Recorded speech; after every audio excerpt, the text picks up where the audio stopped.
The heavy scent of rust and sea salt hung in the air of the Incheon shipyard like a funeral shroud. Derek Lawson lunged forward, thrusting his burner phone into Naomi's face as if it were a loaded gun. "Look at it," he screamed, his voice cracking with a manic, desperate glee. "The Maid of Seoul, in her natural habitat. One click, and the First Lady of the CO Empire becomes the joke of the century. I have the power to destroy you, homie." Naomi didn't flinch. She stood perfectly still, her silver silk gown a sharp, shimmering contrast against the grime of the warehouse.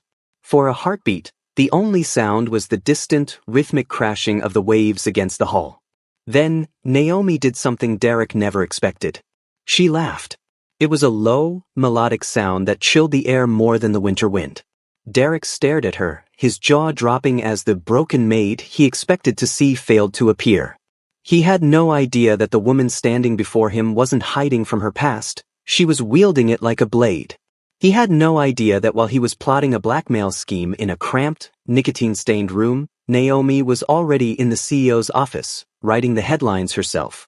He had no idea that the shameful photos he held were currently trending on the front page of every international news site, not as a scandal, but as a manifesto of survival.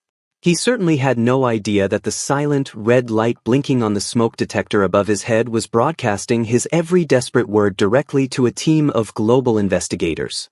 But most lethally, Derek had no idea about the shift in the air behind him. He didn't hear the heavy iron doors locking from the outside. He didn't notice the silent, obsidian SUV idling just outside the perimeter, or the man stepping out of it with a gaze as cold as a Siberian winter. He didn't know that Jin-wook hadn't just come to protect his wife, he had come to witness a massacre of the Kong Syndicate's entire financial empire. As Naomi tilted her head, her almond eyes flashing with a predatory light, the realization began to sink in like a stone in the harbor. Derek hadn't found a secret to expose. He had walked into a floodlight. And in exactly 60 seconds, he was going to find out that you can't blackmail a woman who has already conquered her own ghosts. Welcome back, my fierce hearts and midnight dreamers. In part 1, the world saw a secret maid rise to become a queen. Tonight, the past tries to tear her down, but they forget who protects her. Before we finish this, take a second to subscribe, hit the like, and tell me in the comments, where are you watching from tonight? Your love fuels these stories of dangerous protection and ultimate revenge. So, find your quiet place, let the world fade away, and let the obsidian take over. The final debt is due. Let's begin. The humidity of the Incheon outskirts felt like a damp shroud, clinging to the peeling yellow wallpaper of the room Derek now called home. It was a far cry from the glass and steel towers of Seoul. Here, the air smelled of salt, diesel, and failure. Derek sat on the edge of a stained mattress, staring at a tabloid image of Naomi.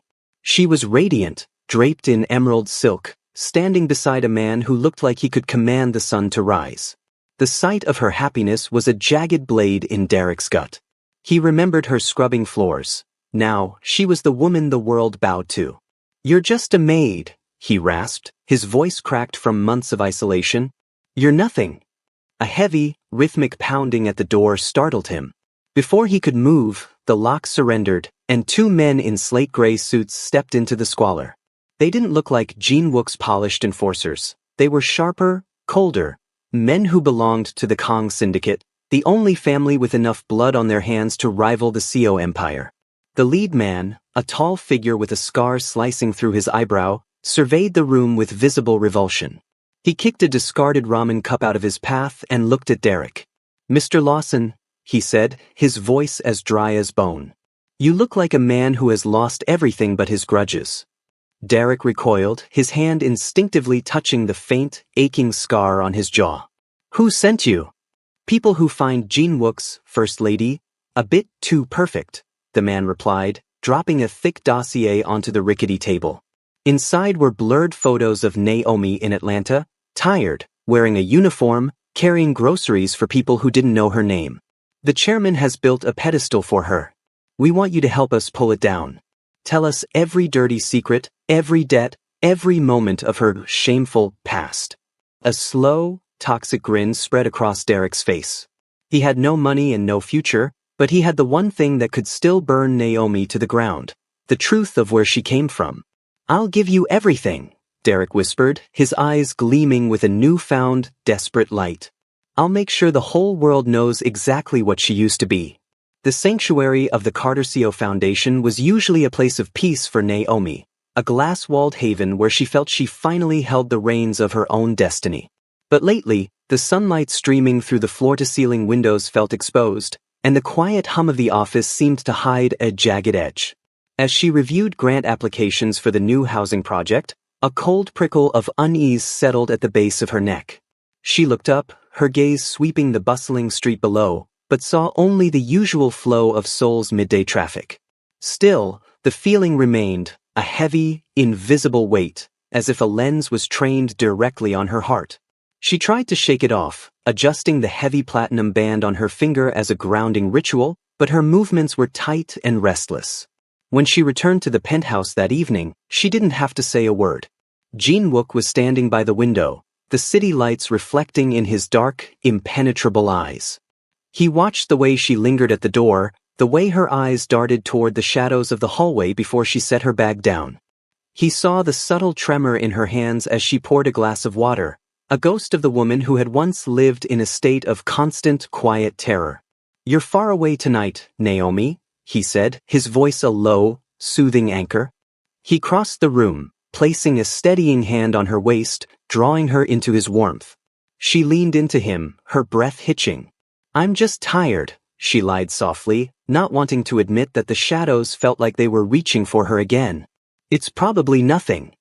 Jin-wook didn't press her. He simply kissed the top of her head, his expression hardening into stone the moment she looked away. He knew her silence better than she knew herself. While Naomi tried to convince herself she was being paranoid, Jin-wook was already ahead of the threat. With a nearly imperceptible nod to his lead enforcer standing in the foyer, the quiet gears of his empire shifted. By morning, the number of unseen eyes protecting her would double. Every car following her would be trailed by two more.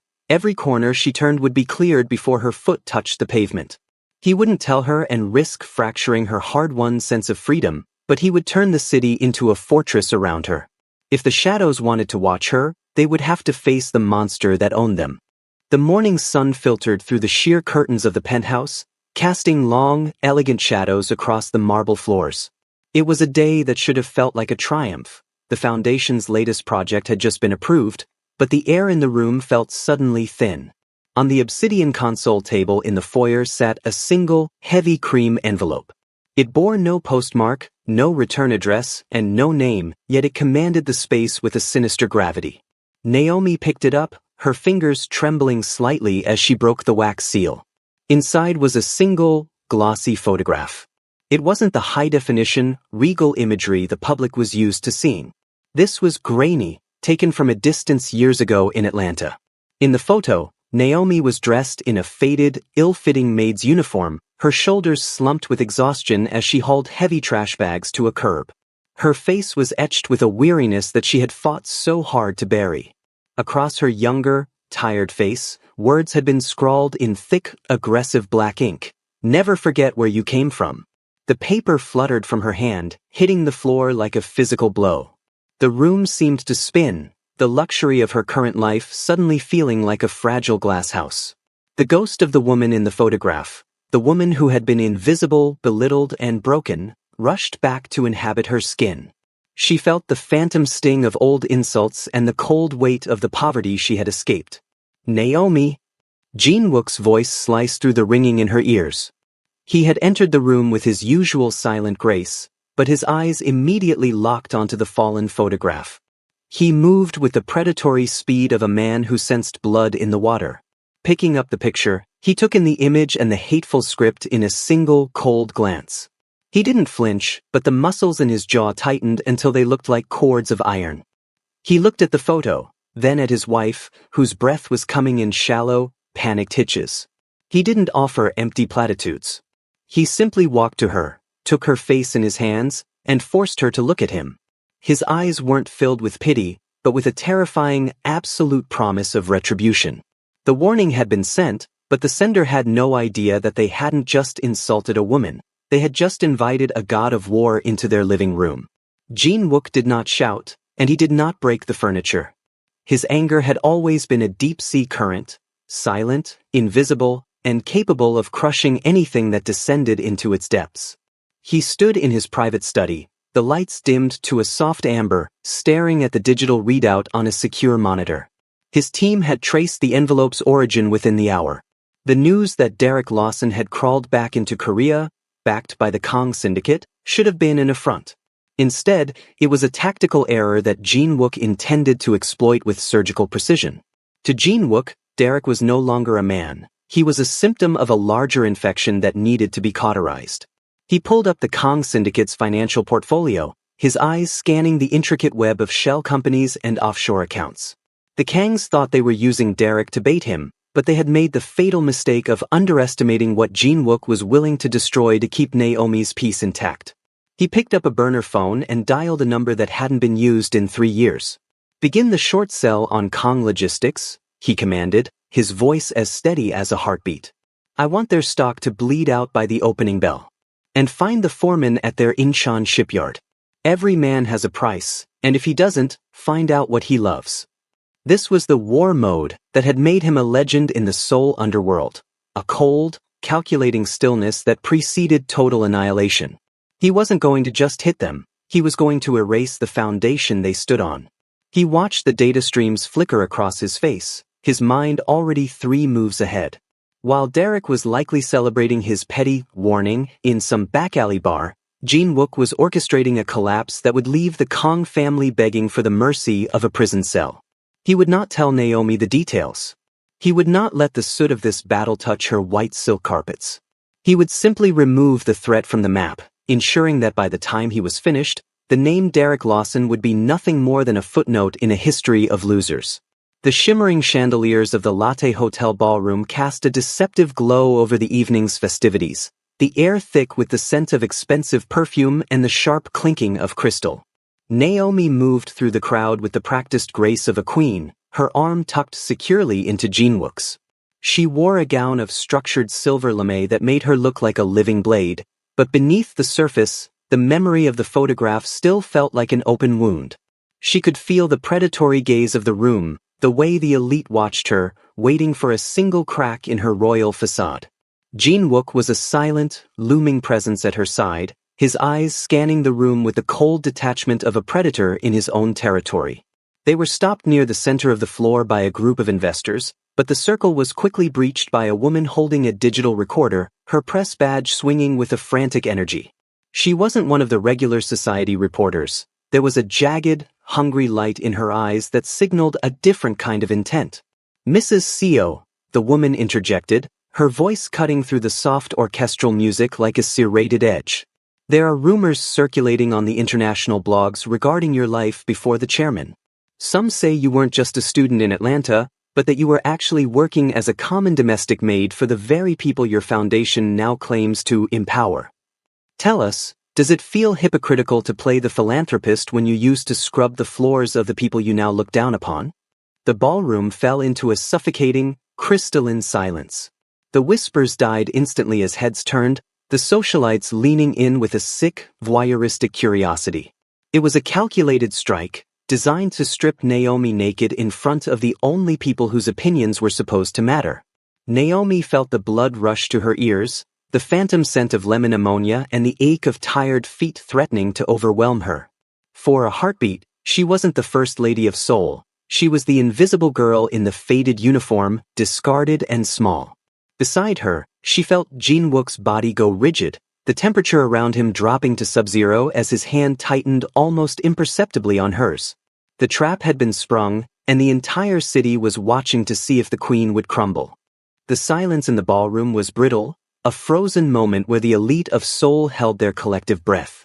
Naomi felt the sting of the journalist's words, but as she looked into the woman's hungry, desperate eyes, the fear that had haunted her for days suddenly evaporated. She realized that these people weren't wielding a weapon, they were wielding a mirror, and for the first time, she wasn't ashamed of the reflection. She didn't look at Jin-wook for help. Instead, she took a deliberate step forward, her silver gown shimmering like moonlight on water. She didn't flinch. She didn't even raise her voice. "You speak of scrubbing floors as if it is a stain on my character," Naomi said, her voice clear and resonant, carrying to the furthest corners of the silent hall. But there is no hypocrisy in my work. I know the weight of those tools and the ache of that labor because I lived it. I was a maid. I worked with my hands to survive, and I did so with a dignity that I suspect you wouldn't understand. She paused, her gaze sweeping over the socialites who had been ready to mock her, seeing their disdain shift into a sudden, uncomfortable respect. My foundation doesn't claim to empower. It exists because I know exactly what it feels like to be invisible. I don't look down on where I came from.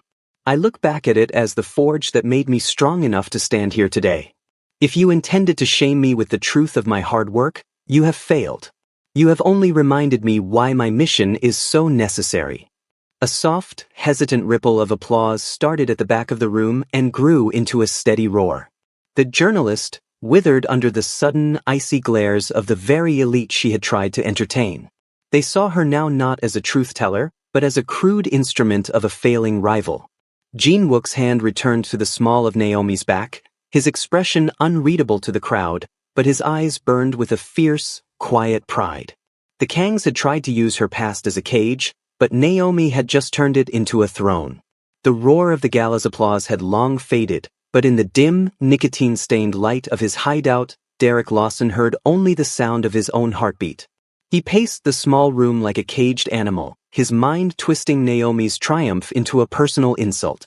He didn't see her grace as strength. He saw it as a performance, a lie she was telling the world. The Kangs had given him a burner phone and a renewed sense of purpose, and he clung to it with the ferocity of a drowning man. He truly believed he was the only one who held the key to her undoing, convinced that if he could just get her alone, the maid would reappear and crumble under his gaze. He sat at the rickety table, his fingers flying across the screen of the burner phone. His message was a jagged blade of desperation and arrogance. You think you won tonight? You haven't seen anything yet. You can play the queen for the cameras, but I know the girl who used to cry in my kitchen. Meet me at the old shipyard warehouse at midnight tomorrow. Alone. No guards, no husband. If you don't show, the international press gets the full story. The debts, the drinking, the real reason you ran. I'll burn your empire to the ground before you can say, Your Majesty. He hit send, a jagged, manic laugh escaping his throat. In his delusion, he imagined Naomi trembling in her silk sheets, terrified of the man who knew her shame. He didn't see the irony of a beggar threatening a queen. He only saw his own reflection as a conqueror reclaiming his lost property. He was so blinded by his need for revenge that he failed to notice the subtle, rhythmic blinking of a red light on the smoke detector above him. He didn't realize that every keystroke he made was being mirrored on a high-resolution screen in Jean Wook's study.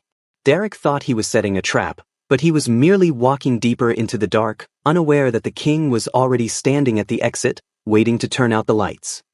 The shipyard warehouse was a cavern of rusted iron and echoing ghosts, the air smelling of stagnant sea salt and ancient oil. Naomi stepped through the heavy sliding doors, the click of her heels on the concrete sounding like a ticking clock in the vast silence. She was dressed in a simple, obsidian black coat, her hair pulled back with a severity that matched her resolve. She looked small against the towering skeletons of half-finished hulls, but as she walked toward the single, flickering bulb at the center of the floor, she carried the weight of a woman who had already survived the worst of storms. Derek stepped out from behind a rusted pillar, his face pale and twisted into a mocking sneer.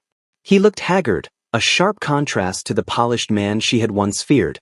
You actually came, he rasped, his eyes darting to the shadows behind her.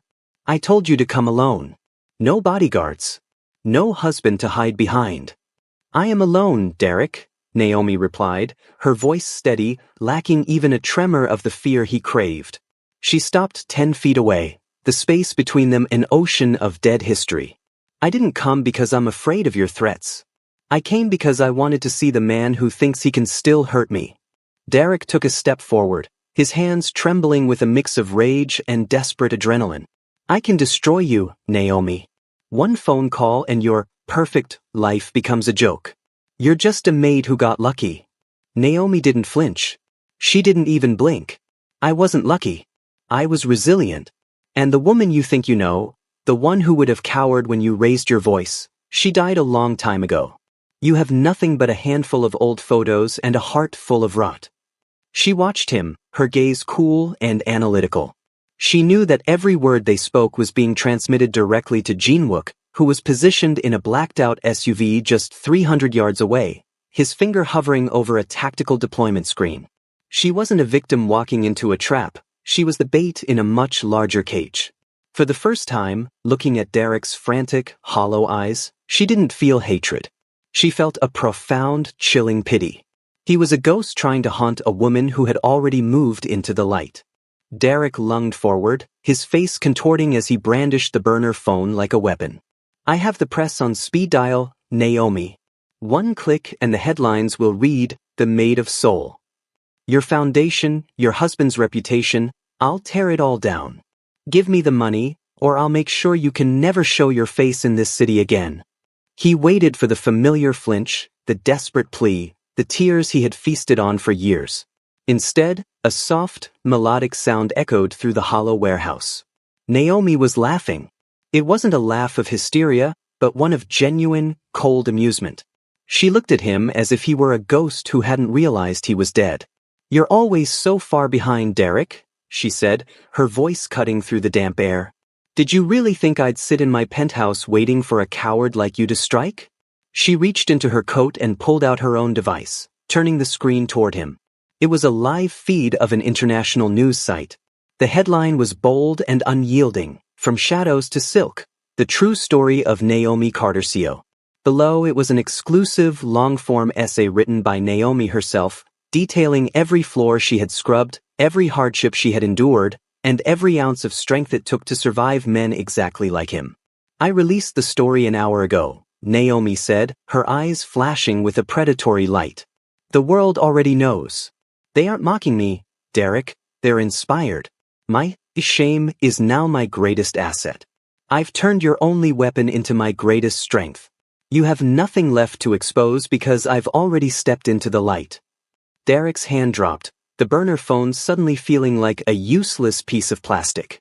The leverage he had built his entire identity around had evaporated in a heartbeat. He looked around the vast, dark warehouse, realizing for the first time that he wasn't the hunter, he was a rat who had walked into a floodlight.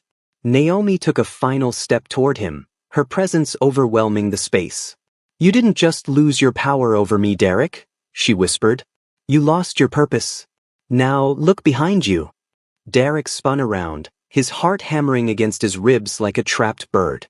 The shadows at the edge of the warehouse shifted, but it wasn't the Kong Syndicate coming to his rescue. Instead, the heavy steel doors he had entered through groaned shut with a final, echoing boom. The silence that followed was deafening. He reached for the burner phone to call his handlers, the men who had promised him a seat at the table once Naomi was ruined, but the screen remained stubbornly dark. Signal jammed. They're coming for you, Derek hissed, though his voice lacked conviction. The Kangs, they have more power than your husband ever dreamed of. Naomi didn't move. She simply watched him with a calm that was more terrifying than any scream. The Kangs didn't want your secrets, Derek. They wanted a reason to lure Jinwook's security detail away from the shipping ports. You were never their partner. You were the tethered goat. Panic finally broke through Derek's delusion. He scrambled toward a side exit, his boots slipping on the oil-slicked concrete. He burst through a heavy door only to find himself on a narrow catwalk overlooking the dark harbor. Waiting there, illuminated by the harsh white glow of a single floodlight, was Jinwook. He looked like a statue carved from midnight, his hands clasped behind his back as he watched the Kong Syndicate's private freighter being boarded by a swarm of government agents in the distance. Your friends are busy, Mr. Lawson, Jinwook said, his voice a low, lethal vibration that cut through the wind.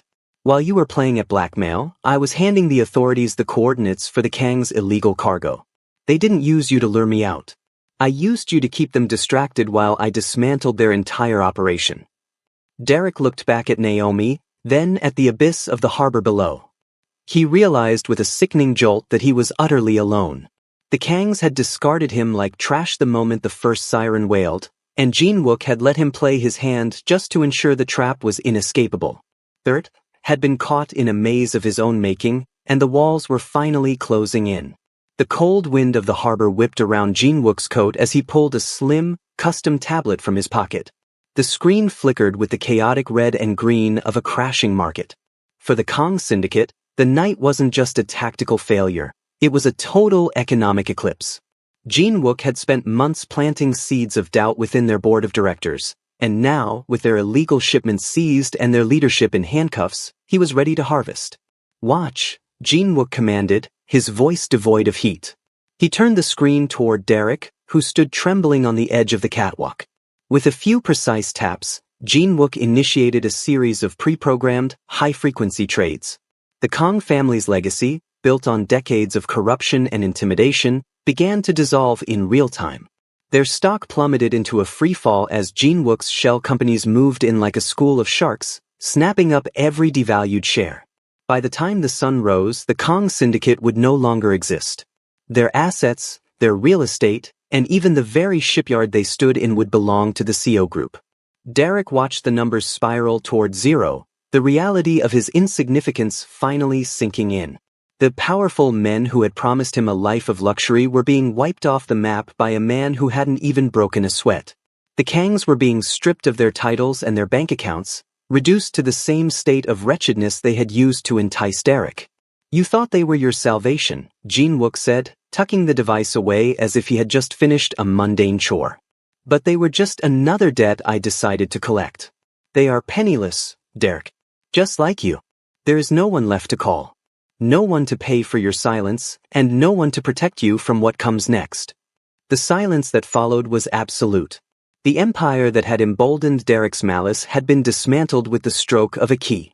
He was standing in the ruins of a war he never truly understood, looking into the eyes of a man who didn't just win battles. He ended worlds. If you're enjoying this so far, hit like and subscribe for more Syndicate Soul stories. Let me know in the comments what you think happens next. Alright, let's keep going. The rain began as a thin, freezing mist, slicking the asphalt of the private garage where Naomi's armored sedan waited. The silence was absolute until the screech of metal on metal tore through the air. Derek had bypassed the outer perimeter, fueled by a manic, jagged desperation that had stripped away the last of his reason. He lunged from behind a concrete pillar, a heavy tire iron clutched in his white-knuckled grip. He wasn't looking for money or leverage anymore, he was looking for blood. He swung the iron at the rear window where Naomi sat, the impact echoing like a gunshot, but the reinforced glass didn't even spiderweb. "Come out!" Derek screamed, his voice breaking into a jagged sob of rage. "You ruined me! You think you're untouchable? I made you!" He swung again, the vibration rattling his own bones, but the car remained a silent, obsidian fortress. The driver's side door didn't open. Instead, a shadow detached itself from the far wall of the garage. The footsteps were slow, deliberate, and carried the weight of a funeral march.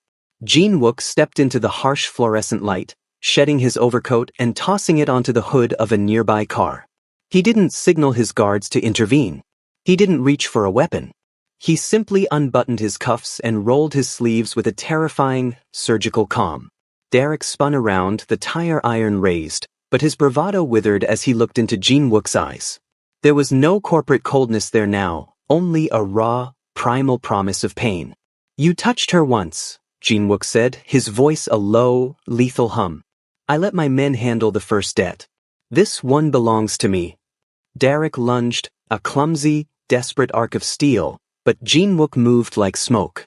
He caught Derek's wrist midair, the sound of snapping bone muffled by the rain, and disarmed him with a single, brutal twist. Before Derek could even scream, Jin-wook's fist connected with his jaw, a strike delivered with the full weight of a husband's fury. Derek hit the concrete hard, the world spinning into a blur of gray and red. He looked up to see Jin-wook standing over him, not as a chairman, but as a storm that had finally made landfall. Derek lay sprawled on the wet concrete, the copper tang of blood filling his mouth. Every breath was a jagged reminder of the ribs Jin-wook had just cracked. Above him, the chairman stood silhouetted against the harsh garage lights, his breathing steady, his knuckles reddened but unbroken. Jin-wook didn't look down at him with hatred, that would have required a level of respect Derek no longer commanded. He looked down at him as one might look at a broken piece of glass on a clean floor, a nuisance to be swept away. You have spent your life believing you are the protagonist of a tragedy, Jinwook said, his voice dropping to a whisper that felt heavier than the blows he had delivered. But you are merely a ghost I have grown tired of seeing. He reached into his pocket and dropped a thick, manila envelope onto Derek's chest. It contained a forged passport, a one-way ticket to a remote corner of Eastern Europe, and enough cash to buy a life of silent obscurity. This is your first option. You leave tonight. You take a new name. You never speak the name Naomi again. You disappear into the gray world you deserve, and you never, under any circumstances, return to this soil. Derek clutched the envelope, his fingers trembling, but his eyes darted toward the shadows where Jinwook's security team stood like statues. He opened his mouth to spit a final defiance, but the words died as Jinwook leaned closer, his eyes turning into twin voids of cold calculation. The second option, Jinwook continued, is that I walk away and let my men take you to the basement of the Incheon shipyard. There are no cameras there. There are no tabloids. There is only a very long, very painful silence that ends in a shallow grave that no one will ever find. The Kangs are already there. They are blaming you for their ruin. I imagine they would be very happy to see you. The choice wasn't a choice at all, it was a stay of execution. Derek looked at the passport, then back at the man who had systematically dismantled his entire existence. The realization finally took root. The woman he had tried to destroy was now protected by a god who didn't believe in second chances. Derek didn't say a word. He clutched the envelope to his bruised chest and began to crawl toward the exit, the shadow of the king looming over him for the very last time. The transition from the dark, oil-slicked garage to the sterile, blinding lights of Incheon International Airport's private hangar was a blur of pain and terror for Derek. He was flanked by two of Jinwook's silent enforcers, men who didn't speak, didn't blink, and treated him with the clinical detachment of baggage handlers moving a hazardous crate. His original passport, the last remaining tie to his former life as a high-flying executive, was taken from his trembling hands and incinerated in a portable burner right before his eyes. The ashes were scattered onto the tarmac, a silent metaphor for his identity. This is the only mercy you will receive, the lead guard whispered as they reached the stairs of a nondescript cargo plane. From this moment on, Derek Lawson is dead. You are a ghost with a nameless face, heading to a place where no one will ever know you. Derek looked at the plane, then back at the skyline of Seoul, shimmering like a jewel he had tried to steal and broken in the process. He thought of Naomi, safe in her palace, and realized that her greatest victory wasn't her wealth or her title, it was that she had forgotten him entirely. He was being purged from her world like a toxin from a healthy body. As he was shoved into the belly of the aircraft, he saw a black sedan idling on the perimeter. The tinted glass didn't roll down, but he knew Jinwook was watching. There was no luggage, no farewell, and no hope. The engines began to roar, a primal sound that drowned out the frantic pleading in his head. As the wheels left the ground, a final, chilling realization settled in his gut. The borders of Korea were now a wall of fire. If he ever attempted to return, if he ever whispered her name to a soul, the silence that followed would be permanent. He was being cast out into a cold, empty world, knowing that the only reason he was breathing was because a king had decided that killing him was beneath a queen's notice. If you're enjoying the story so far, don't forget to hit the like button and subscribe for more Syndicate Soul stories. Let me know in the comments what you think will happen next. Now, let's find out. The morning mist clung to the Han River like a fading memory, but on the high balcony of the CO penthouse, the air was crisp and remarkably clear. Naomi stood at the railing, the wind catching the hem of her cream silk robe. She looked out over the city that had once felt like a labyrinth of judgment, but now, it felt like home. The headlines about her past had long since shifted from scandal to a narrative of triumph, cementing her as a symbol of resilience for women across the globe. She was no longer the girl scrubbing floors in the dark. She was the architect of a new kind of power, one built on the truth rather than the suppression of it. A pair of strong, familiar arms wrapped around her waist, and she felt the steady, rhythmic heartbeat of Jinwook against her back. He pressed a kiss to the curve of her neck, his presence a silent vow that had been tested and found unbreakable. The enemies who had tried to weaponize her history were gone. one erased into a nameless life of exile, the others dismantled and forgotten in the gears of a corporate machine they thought they controlled. The silence between them was no longer filled with the tension of secrets, but with the profound peace of a battle won. "The world is quiet today," Jin-wook murmured, his hands resting gently over hers. Naomi shifted her gaze downward, her hands moving instinctively to the slight, soft curve of her stomach. A new life was growing there, a Seo legacy that would be born into a world where their mother's name was spoken with reverence, not whispered in shame. This child would never know the sting of a uniform or the weight of a shadow, for the path ahead had been cleared by fire and gold. As the sun broke over the horizon, bathing the glass towers in a blinding, triumphant light, Naomi leaned back into her husband's strength. The ghosts of Atlanta were finally silent, and the queen was no longer playing a part. She was exactly where she was meant to be, standing at the helm of an unstoppable empire, watching the dawn of a future that belonged entirely to them. The journey of Naomi and Jin-wook serves as a powerful testament to the idea that your past is a foundation, not a prison. The primary moral lesson here is that true dignity is found in resilience, not in the absence of hardship. Naomi's story teaches us that shame is often a weapon used by those who fear our potential. By owning her history as a maid, she stripped her enemies of their power and transformed her scars into her greatest strength. Furthermore, the story highlights the inevitable downfall of those fueled by malice. Derek and the Kong Syndicate operated on the belief that they could control others through fear and blackmail. However, Jin-wook's calculated response reminds us that integrity and strategic silence will always outlast loud, desperate threats. When you stop running from where you came from, you become unstoppable. Thank you so much for following this saga to its powerful conclusion. Your support means the world to us as we bring these stories of triumph and justice to life. If you found inspiration in Naomi's rise to power, please like this video and share it with someone who needs a reminder of their own strength. Don't forget to subscribe and hit the notification bell so you never miss a new chapter. See you in the next.